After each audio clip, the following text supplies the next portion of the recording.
দোয়া করবো আল্লাহ যেন সবাইকে সুস্থ রাখে। আমার বক্তব্য আর দীর্ঘায়িত করতে চাই না। আমি সবার মঙ্গল কামনা করে, সবার সুস্থতা কামনা করে, আল্লাহ যেন সবাইকে নেক হায়াত দান করে, এই বলে আমি আমার বক্তব্য শেষ করছি। আল্লাহ হাফেজ। আসসালামু আলাইকুম।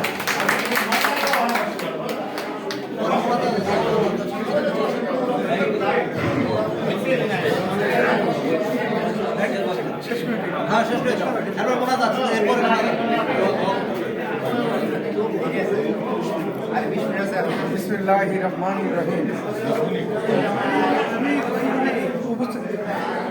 উপস্থিত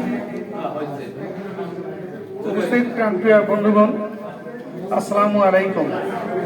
আমি আল্লাহ তাআলার কাছে হাজার হাজার শুকরিয়া আদায় করি এই জন্য যে আজকে এই পবিত্র দিনে আমরা ইফতারের ছোট্ট হলেও আয়োজন করতে পেরেছি। আর এই ইফতারি আয়োজনে তোমরা সবাই এসেছো দূর দূরান্ত থেকে, এভাবে আসাতে এটা প্রাণবন্ত হয়েছে এবং সত্যিকার অর্থে আমি খুবই খুশি এবং তোমাদের প্রতি কৃতজ্ঞ রয়েছি। আমরা যদি সহায় থাকে এবং আমাদের এইরকম আচার অনুষ্ঠান মাঝে মাঝে যদি আমরা করতে পারি, তাহলে আমাদের আন্তরিকতা, ভ্রাতৃত্ববোধ সব কিছু বৃদ্ধি পাবে। আমরা অনেকদিন অনেকে দেখি না, কে কীভাবে আসে সেটা বুঝতে পারি না। যদি মাঝে মাঝে এরকম অনুষ্ঠান হয়, আমরা যদি আসি, দেখা হয়, তাহলে কিন্তু ভালো লাগবে।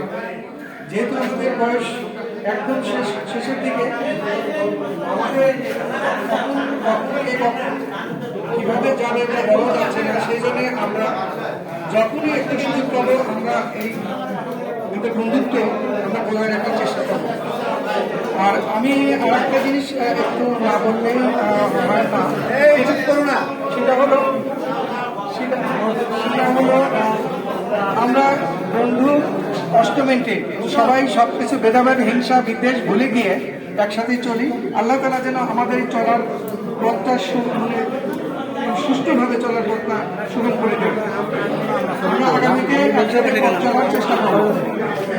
আমাদের যে বন্ধু বান্ধবগুলো চলে গেছেন তাদের জন্য আমরা দোয়া করবো। ইতিমধ্যে স্বামী সাহেব বলেছেন, অবশ্যই দোয়া করবো আল্লাহ যেন তাদের কান্নাকাটি করেন।